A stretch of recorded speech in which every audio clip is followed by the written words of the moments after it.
তোমরা হয়তো ভাবছো যে আমি এতগুলো টাকা দিয়ে কী করবো, তাই তো? তো আজকে একটা পার্সেল আসার কথা, তো সেটাই আমি এখন নিতে যাব। তো চলো।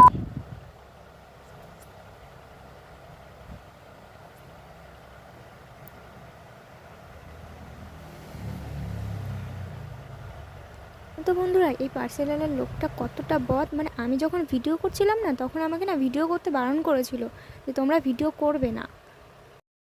পার্সেল নেওয়ার ভিডিওটা তো আমি করতে পারিনি। তো যাই হোক, এখন পার্সেলটা নিয়ে আমি ঘরে গিয়ে তোমাদের সাথে শেয়ার করব। তো বন্ধুরা, এই যে আমার পার্সেলটা চলে এসছে। তো এটা এখন খুলে দেখিয়ে দিই কেমন এসছে। একটা জামা অর্ডার করেছিলাম, তো দেখি কেমন হয়েছে জামাটা।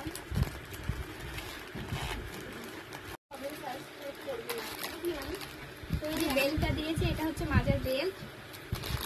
আর এই যে জামাটা,